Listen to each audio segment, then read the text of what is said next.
¿Cómo están todos? Bienvenidos a un episodio más de Revisiones GDL. Estoy aquí con Moisés Schiaffino, es el director del MUSA. Moisés, gracias por la invitación. No, hombre, al contrario, gracias por venir y pues encantadísimos de recibirles. Vamos a hacer un recorrido por este maravilloso edificio que se construyó en 1914 y que tiene muchísimos secretos, unas historias padrísimas, construido por uno de los arquitectos más prolíficos de la ciudad en el siglo XX y también intervenido por diversos artistas y arquitectos que poco a poco vamos a ir platicando.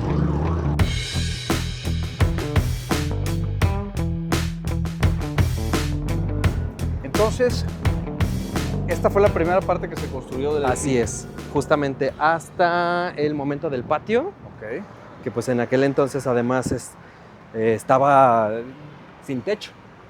Entonces, pues bueno, ya posteriormente cuando se empieza a destinar el edificio hacia otras cuestiones, pues es que se empieza a techar y se empiezan a adosar varios pasos. Pero esta es la entrada original por la calle de Enrique Díaz de León, en aquel momento Tolsa. Que esta entrada parece mucho a la de la Escuela de Música, ¿no? Que ya no existe. Justamente. Es una entrada muy similar, si no es que igual. Pues mira, justamente estamos en el corazón de la ciudad, en el centro, entonces pasan muchísimas cosas por aquí.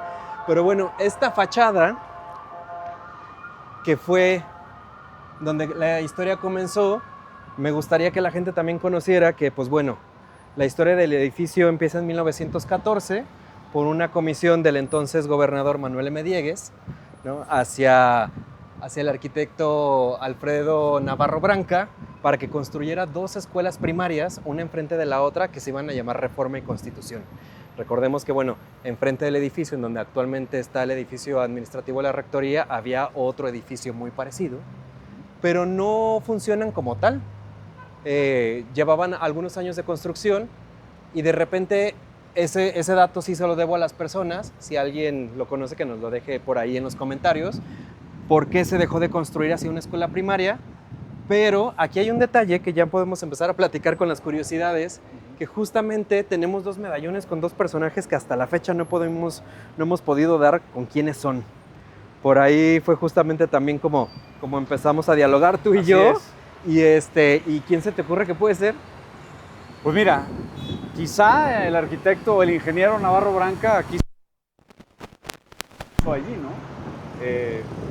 O no sé, a lo mejor ese tiene un poquito de parecido con ¿quién será? Madero, quizá. Sí, puede ser. Entonces es un dato que se lo debemos a la gente. Pero bueno, este es el ingreso oficial que data de 1914 en la que iba a ser entonces la Escuela Primaria Reforma. Y pues bueno, el edificio es casi una manzana completa, en donde es muy simétrico además. O sea, esto se refleja del otro lado con la leve diferencia de las escaleras, pero tanto el frente como detrás del edificio pues son completamente espejos. No sé si quieres que lo recorramos para volver a iniciar. Y luego vemos también cómo dialoga con el expiatorio, ¿no? Me comentabas que el edificio tiene más o menos 89 años siendo utilizado por la universidad, ¿no? Así es. Pues bueno, continuando con la historia, después de que no fue el proyecto de la escuela primaria, después el gobernador en turno en 1925, que era Guadalupe Zuno, José Guadalupe Zuno, destina el edificio para que sea el primer palacio legislativo de Jalisco. Fíjate, también este es un dato que poca gente conoce y es por eso que se empieza a construir el Paraninfo. Enrique Díaz de León empieza la segunda etapa de la construcción del edificio, que es comisionada a los arquitectos Aurelio Aceves y Rafael Ursúa, y es cuando comienza justamente la construcción del maravilloso Paraninfo Enrique Díaz de León.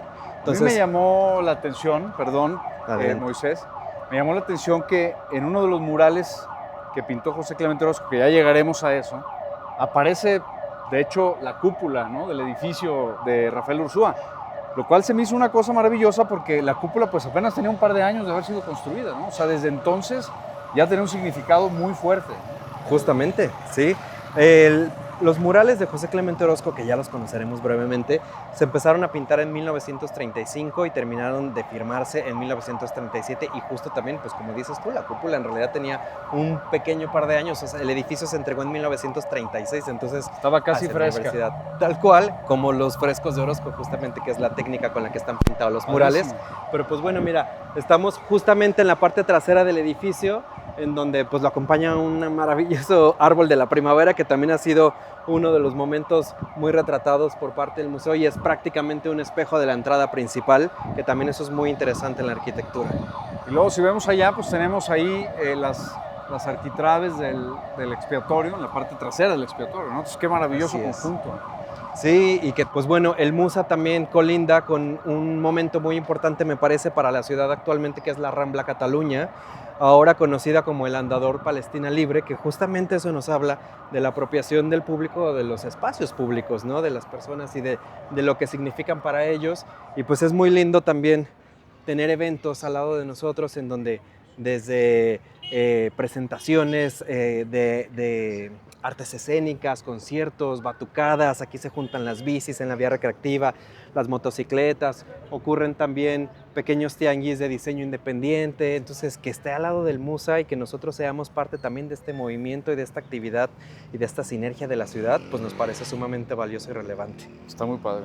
Y antes de entrar al edificio, hay un detalle que me mostraste, precisamente de cuando el proyecto estaba destinado para ser el Palacio Legislativo de Jalisco, ¿no? Justamente es que en la herrería, en los medallones, vamos a encontrar las letras PL y además en el frontispicio de la universidad, pues el águila que tiene el asta de la bandera está sobre la leyenda Lex, leyes en latín, porque pues justamente iba a ser aquí el lugar destinado para que los diputados del Congreso del entonces Palacio Legislativo pues pudieran dictaminar todas las leyes del Estado. Entonces pues vamos a ir descubriendo pequeños vestigios de las historias, que pues uno son de los pequeñitos secretos que luego nos gusta que la gente vaya descubriendo.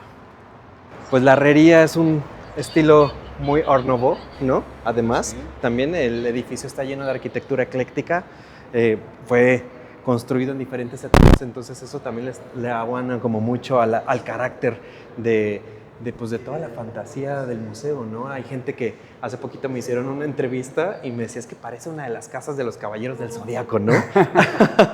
Entonces, justamente es un palacio en donde pues estamos guardando la historia tanto de la ciudad como de la Universidad de Guadalajara, y justamente aquí en el Paraninfo nos recibe el pasillo de los rectores, que es donde están todos los óleos de todas las personas que hicieron posible desde la Fundación de Guadalajara. Tenemos el óleo de Fray Antonio Alcalde, que fue un gran urbanista de la ciudad y que además, pues recordemos, aquí en lo mismo en el óleo podemos verlo, él fue quien ayudó también a traer la imprenta a Guadalajara, y quien ayudó también a fundar la Universidad de Guadalajara y establecerla. Entonces es un recorrido histórico muy interesante en donde la gente puede en cada uno de los óleos revisar qué fue lo que cada una de las personas que están ahí retratadas aportó hacia la universidad y en algunos casos hacia la historia de la ciudad también. Y estamos muy emocionados porque próximamente pues vamos a agregar el cuadro de nuestra primera rectora en la historia de la universidad, la maestra Carla Planter, y pues bueno, eso también va a ser un parteaguas dentro de este lugar. Indica un cambio muy importante en los tiempos, ¿no? Y cómo la universidad se adapta al día de hoy, teniendo a una mujer como rector por primera vez. Y que además vamos a entrar en este momento a un lugar muy emblemático, no solo para la universidad, sino para la ciudad completa, el Paraninfo Enrique Díaz de León, porque pues por aquí han pasado personas importantísimas como Carlos Vargas Llosa, Edith Butler, ¿no? Una de las grandes feministas contemporáneas. Hemos tenido aquí también presente, y hace no tanto, volvió después de 30 años a Rigoberta Menchú, por ejemplo, la ganadora del Premio Nobel de la Paz. Ha estado también Gabriel García Márquez, aquí se han dado conciertos, cátedras. Ocurre fíjate lo que decíamos hace ratito, no fue el Palacio Legislativo, pero sí es el lugar en donde el Consejo General Universitario se reúne para tomar las decisiones más importantes de la universidad. Entonces, de cierta manera, cumple con la misión por la que fue concebida. Y pues bueno, es además el tesoro más valioso que conserva la universidad dentro de su patrimonio artístico. Ahí están los famosos murales de José Clemente Orozco. Y fíjate que algo que yo no sabía, pero que leí para para venir aquí por primera vez. Fueron los primeros murales de Orozco en la ciudad. Así es, justamente. Antes que los del Cabañas o los del Palacio Municipal, fueron las primeras comisiones del maestro José Clemente Orozco, porque pues justamente, como lo venimos comentando, pues al ser el primer palacio legislativo de Jalisco, pues tenía que estar galardonado y engalanado con la mano del maestro Orozco, quien pues es jalisciense, ¿no? Para las personas que no lo conocen, de los 3 grandes muralistas patrimoniales de México, pues uno de ellos es orgullosamente jalisciense. Sí, Entonces, la intensidad de las escenas es increíble, ¿no? es increíble y además imagínate la ironía y el nervio de Orozco al pintar esta escena cuando el Estado le comisiona que pinte un mural acerca de la educación en Jalisco. Y pinta primeramente el pueblo y sus falsos líderes, que es una imagen sumamente poderosa y que me parece que ya casi a 100 años de que él concibió esta idea, no estamos tan alejados de la escena No, actual. está muy cotidiana, ¿no? Exactamente, es un pueblo que está exigiéndole al gobierno el derecho a la educación, el derecho al conocimiento y que, pues como lo podemos ver, a pesar de que están en un estado de hambruna, en un estado ya casi de fallecer, utilizan como este último fuego interno, o recordemos que pues Orozco utiliza el recurso del fuego como algo muy simbólico para poder levantarse y poder exigir y poder pelear por lo que ellos consideran que es su derecho natural, ¿no? Y pues bueno, además en esta escena tenemos a un personaje muy interesante que lo tenemos enfrente, que es alguien que es parte de la población, pero que no le interesa luchar, que tiene una venda en el rostro, una ceguera voluntaria, y tiene el puño un poco similar a los demás compañeros que están detrás para luchar, pero él lo usa más bien como para apoyar su comodidad, ¿no? De acuerdo. Entonces, Un poquito estar ajeno a las realidades, ¿no? Y un poquito tratar de vivir una vida pretendiendo que no hay problemas. que no hay problemas Y justamente. lamentablemente, pues hay mucha gente que vive así su vida, ¿no? Así es. Y del otro lado tenemos justamente a los falsos líderes, que son los que se podrían decir ahora los caciques que tienen aprisionado el conocimiento. Lo vemos reflejado en los libros, unos libros que algunos hasta podría parecer que están ensangrentados, que están manchados de sangre, ¿no? Reflejando un poquito también pues toda la guerra sucia acerca de esto, defendiéndolos con armas, defendiendo ustedes no pueden acceder acá y apoyados también por unos militares, ¿no? Entonces es una crítica social súper fuerte acerca de cómo el gobierno en realidad no apoya a su pueblo para llegar a un estado mejor, para un estado más evolucionado del ser, y pues imagínate que Orozco haya pintado eso y que lo presentara en el lugar en el que iba a ser el Palacio transgresor, ¿no? Legislativo. Al final. Totalmente. Tratando. Totalmente. Y platícame un poquito del otro mural, ¿no? El que está en el Paraninfo, en la cúpula.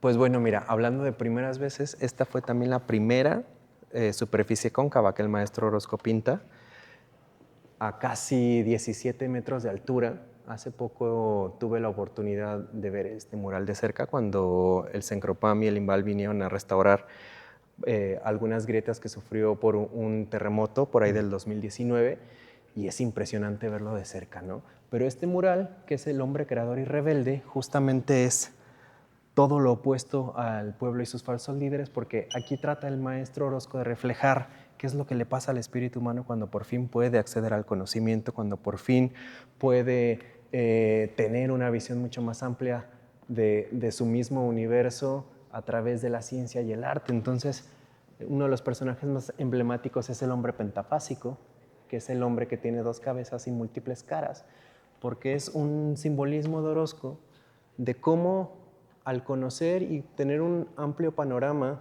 de la existencia, pues tienes diferentes ángulos para poder ver el universo y la vida, y diferentes también modos de pensamiento y diferentes herramientas para ser muchísimo más crítico y tener múltiples miradas a su entorno. Entonces, en las manos vemos que sostiene un compás y una regla en alusión a las ciencias y a las artes, una persona disecada en medio, haciendo alusión a las medicinas, unos dibujos técnicos, haciendo alusión a la arquitectura.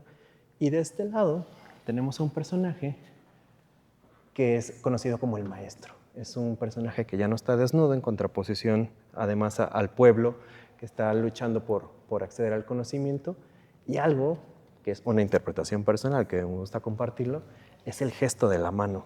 Es un gesto que a mí me recuerda mucho a las estatuas de los santos, ¿no? Que es este gesto como si la mano estuviera apuntando al universo, que es como para decir, oye, afuera de nosotros hay todavía un mundo, hay un universo que hay que voltear a ver, ¿no? Sí. Y que eso solo se logra pues a través de las ciencias. Y luego tiene una linternilla, ¿no? Encima de ese domo. Ahora, hablaste un poquito de la conservación por las fisuras que sufrió por un sismo, pero ¿hay algo más que se le haga a los murales para conservarlos o para cuidarlos? ¿O simplemente solamente se retocan o nunca se retocan? Justamente como es un bien artístico, patrimonial, estamos siempre en comunicación con el Cencropan, con Enival, para estar reportando con fotografías, estados de condición los murales. Cuando se considera que deben de retocarse, se realizan los trabajos, pero justamente este lugar está adecuado con el equipo de aire acondicionado necesario para mantener la temperatura adecuada. Todo el tiempo estamos también realizando planes de protección civil para que podamos, toco madera, ahora sí literal, quedar exentos de cualquier incendio o demás. Entonces, pues ya lo platicábamos, a casi 100 años, en un par de años más que los murales han sido pintados, en realidad han sido intervenidos pocas veces.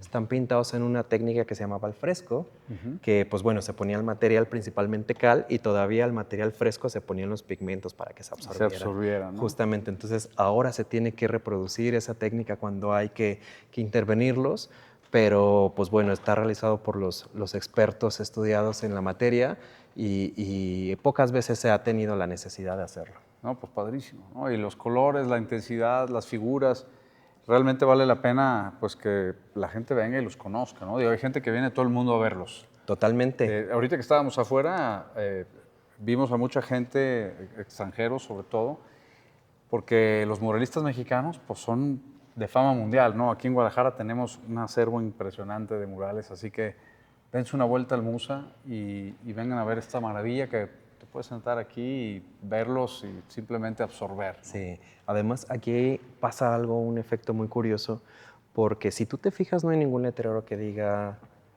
permanezca callado o baje la voz o algo, pero cuando la gente entra aquí, el ambiente es tan solemne que tiende a bajar la voz por sí misma, es casi como un templo aquí de meditación. Que te he de confesar que yo vengo de repente durante el día a sentarme a cerrar y a pedir consejo a Orozco en algunos momentos, pero sí tiene esta aura que pues es majestuosa, ¿no? Y pues que está al alcance de toda la población de Jalisco, y los visitantes que vengan. El Musa es gratis, completamente gratis. Gratis, no hay excusas. Así es.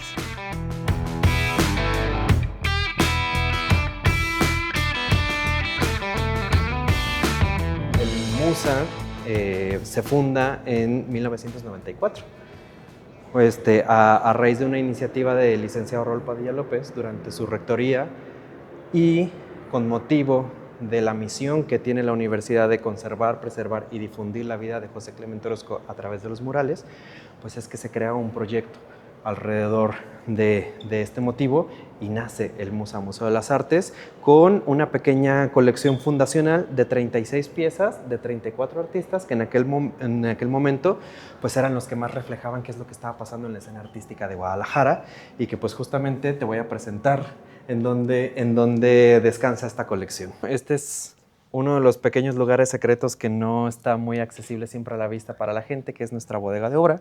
Pues aquí nos colamos hasta acá, porque esto no se ve. No, y que justamente uno de los grandes retos que tenemos como museo en un edificio que justamente no fue construido para esto, pero que tenemos que ir adaptando, es cumplir con las condiciones necesarias para la conservación de las piezas.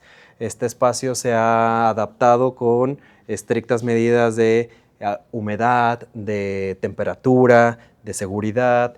Y como te comentaba hace ratito, la colección del museo empezó con 36 piezas, pero ya llevamos más de 150, gracias a la donación y a la generosidad de artistas y agentes culturales, pues que han tenido la confianza de dejar el patrimonio artístico en nuestras manos, y que pues nosotros ahora asumimos el compromiso de contar la historia del arte de Jalisco a través de la colección. Padrísimo. ¿Y qué tipo de artistas tienen aquí? ¿O cuál es ¿hay alguna guía sobre la colección o alguna idea en general o cómo seleccionan las obras? Sí, mira, principalmente la mayoría de la colección está compuesta por artistas jaliscienses y que han expuesto en el MUSA además. Okay. Entonces es justa una historia que se ha escrito adjunta entre artistas y todas las personas que han dirigido el museo y que han tenido también el honor, como lo tengo yo ahora, de llevar la batuta de la dirección, pero también artistas internacionales que por algún evento internacional como la Feria Internacional del Libro, el Festival Internacional de Cine, Festival Internacional de la Música, con quienes tenemos colaboraciones en los proyectos expositivos, nos hacen favor de donar una pieza y eso también nos habla y nos ayuda a difundir la labor de internacionalización que el museo ha llevado a través de casi 32 años de fundación. ¿Tienes alguna pieza favorita? Muchas, en realidad. Es que cada una refleja un momento diferente de la historia de los artistas y de pues, la historia del arte en Jalisco, pero yo creo que una de mis piezas favoritas, que está exhibida siempre en el patio del MUSA, es una escultura del gran maestro arquitecto González Gortázar, que es El Resplandor, que tuvimos el honor de que nos lo donara en vida y que pues ahora, bueno, con la trascendencia del maestro, pues toma una mayor relevancia y que esté en el patio siempre dispuesta para que el público pueda apreciarla, pues para mí la convierte en una de las favoritas y que además pues engalana el espacio, ¿no? Ya se convirtió como parte de la dinámica del día al día. Ahora para el Art Weekend la prestamos y se fue un par de días y de repente ver el patio sin esa escultura fue como, aquí nos hace falta algo. ¿Te sentiste vacío? Un poquito, pero ya regresó, ya está en su casa. Y que, pues, perdón, justamente también eso es parte de la misión del museo, compartir este gran acervo también con instituciones y con otros museos que quieran y necesiten piezas de los artistas jaliscienses que la componen, pues que salgan y que también pues, contribuyan a la difusión de la cultura y del arte. ¿Se pueden ver algunas de estas que tenemos aquí o no? Sí, yo creo que sí. ¿Nos das permiso, Tania? A ver, ¿cuál presumimos? Está pesado, ¿eh? Pero Marta Pacheco, una de las grandes artistas jaliscienses, también más querida por el público tapatío. Tenemos una de sus piezas más emblemáticas, que es un autorretrato. Y que justamente este año vamos a tener una exposición también de ella. ¡Wow!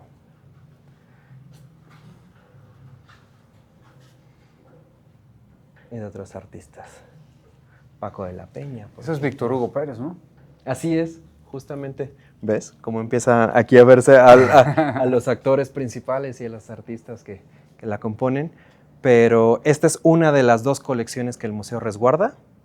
Tenemos otra colección que también fue donada por una gran benefactora, que es la doctora Pirra Gladys Grodman, que hace algunos años donó todo su legado, tanto monetario como artístico, a la Universidad de Guadalajara. Y la otra colección son casi 450 piezas. Wow. Entonces, entre las dos colecciones tenemos un acervo de 700 piezas que nos encargamos de conservar y de mantener en el mejor estado posible y que pues es una de las actividades que no muchas veces se difunde públicamente, pero que realizamos día con día. Increíble, muchas gracias por mostrarnos.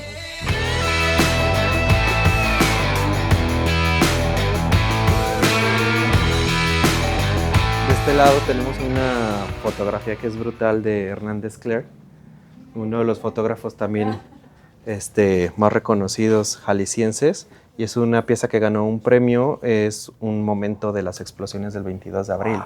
Entonces, pues justamente también las colecciones de artes de los museos te hablan de las historias de las comunidades y de las ciudades en donde son construidas, ¿no? Las fotografías o las pinturas te hablan de momentos, ¿no? También. Durísimo, además ese momento en Guadalajara lo marcó. Totalmente. Y los que ya estábamos por ahí, nos acordamos de dónde estábamos ese día. Entonces las colecciones de artes de los museos pues también son parte importante de la historia de las comunidades. Por supuesto. Tania Martínez es la encargada de la conservación y restauración de las piezas del museo y nos va a platicar un poquito por qué se guardan así las piezas y pues qué son los cuidados que necesitan o por qué las tienen así colgadas. Sí, este acomodo precisamente es para optimizar el espacio. Antes no se tenía, entonces todo estaba recargado en la pared o colgado y pues obviamente cuando la colección crece se ve la necesidad de poner este tipo de racks, que si se fijan, pues tenemos aquí guardadas yo creo que unas 100 piezas, entonces es una forma bastante útil. Hay racks actualmente hay racks más padres que se corren de un lado a otro, pero bueno, aquí tenemos esto básico que nos ayuda bastante. Anteriormente se tenían todas las piezas tapadas y también depende del criterio de cada restaurador y conservación. En mi opinión, sí quería que estuvieran destapadas porque ahí tenemos piezas en papel que se hacen microclimas cuando las tienes guardadas en plástico, entra la humedad y se deforman todas, ¿no?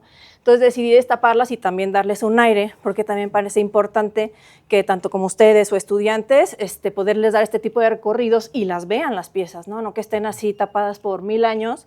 De hecho, precisamente estuvieron mucho tiempo tapadas y hubo un trabajador que dice, hace muchísimo tiempo que no veía esta pieza. Entonces a mí me parece importante que las podamos ver, que me las pueda aprender, que se la puedan aprender todos y ustedes que vengan de pronto, esa yo la vi en el museo, ¿no? Bueno, además tú vienes todos los días y pues tienes aquí una exhibición padrísima para ti solita. Casi. Y gracias a eso me las he aprendido. O sea, ahorita me dices, ¿cuál es esa? Y de pronto se me olvida el nombre, ¿no? Pero sí, es parte de, y pues tenerlas a la vista, es parte de la difusión. ¿Por qué las quiero tener tapadas, no? ¿Quién las va a ver? Padrísimo. Ni yo, ¿no? Entonces, que puedan venir y verlas y poder estirar sacar el rack y que todos puedan verla, pues me parece creo que importante y parte como de toda la misión del museo, ¿no? Padrísimo, muchas gracias. A ustedes. Pues aquí estamos saliendo a la terraza, justamente aquí está el frontis del edificio. Esto es lo que ven esta es la entrada original, ¿no? Esta es la fachada original sobre Enrique Díaz de León, justamente. Enrique Díaz de León, ¿no? Y está padre también que vean cómo aquí está todo el sistema de los climas y de los aires acondicionados que mantienen la temperatura adecuada de los museos y que pues bueno, también es parte de nuestra labor de mantenimiento del edificio que esto esté todo el tiempo en su punto adecuado de funcionamiento, porque pues luego se vienen las lluvias, es un edificio muy antiguo, hecho principalmente de adobe, entonces imagínate las humedades por acá. Entonces este es un área que pocas veces la gente tiene oportunidad de ver y que pues bueno, además hay una maravillosa vista hacia el expiatorio también. La cantera está despegada, o sea, del capitel, la guirnalda está colgando del capitel separado, ¿no? Eso es una obra con mucho trabajo, o sea, se requiere mucha habilidad para hacer eso. Si vemos los detalles de la arquitectura de Navarro Branca, podemos apreciar muchas cosas. Navarro Branca viene de una escuela muy académica, en donde pues, en esa época estaban siguiendo los patrones arquitectónicos y los estilos europeos. Pero su casa, la casa del ingeniero, todavía existe, aquí mismo sobre Juárez, más hacia arriba. Y muchos de los elementos que utiliza en este edificio también los utiliza en su casa. Entonces es interesante pasar por ahí y ver algunas de las decoraciones y algunos de las guirnaldas que utiliza, los mascarones, cómo también las utiliza en su casa, la forma de las columnas y su proporción. Entonces es interesante, ¿no? Cuando sabes que es del mismo autor, empiezas a ver muchas coincidencias.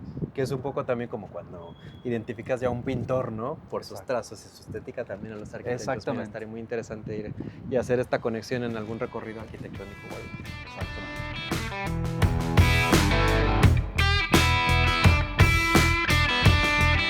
Pues mira, este edificio, como bien decíamos, empezó el proyecto del MUSA en 1994, sin embargo era solo una sala en aquel entonces porque compartíamos espacio con las oficinas administrativas de la Rectoría General, pero es a partir del 2013 en donde se hace toda una rehabilitación del espacio para convertirlo en el MUSA como lo conocemos actualmente, con 14 salas expositivas, una cafetería, una tienda, una biblioteca, el patio de usos múltiples. Entonces, pues también que la Rectoría haya cedido este espacio por completo a este proyecto cultural tan importante, pues es muy significativo también para la ciudad y pues también dar un mensaje importante de que la difusión de la cultura y el arte es una de las funciones sustantivas de la Universidad de Guadalajara.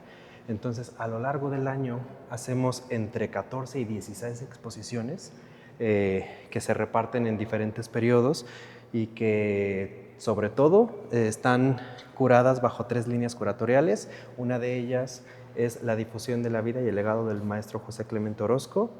La segunda es la difusión de los artistas locales, del arte jalisciense hecho por jaliscienses, sobre todo también muy haciendo énfasis en los maestros de la Universidad de Guadalajara y también en la comunidad universitaria. Y la tercera es poder traer todos los proyectos que puedan ser muy relevantes que se hacen fuera de la ciudad y traerlos al MUSA para la gente que no tenga oportunidad de salir. A manera de recordar que lo que la gente más añora, por ejemplo, de las exposiciones que hemos tenido en el 2019 en Casa con mis monstruos, justamente que fue esta gran exposición de Guillermo del Toro que que yo creo que difícilmente va a volver a ocurrir un evento como tal, en donde además de las colecciones personales de Guillermo del Toro, de todos estos autores que lo influían, pues trajimos muchísimas otras colecciones para crear aquí en el museo una especie de portal para adentrarnos en el imaginario y en todo el mundo creativo de Guillermo del Toro. Entonces esa es un poco también la misión del museo, poner a disposición los recursos y la estructura del edificio para que la gente pueda, a través del arte y de la cultura, pues nutrirse un poquito más. Regresamos al mensaje de los murales de José Clemente Orozco y poder desarrollar y evolucionar el espíritu humano.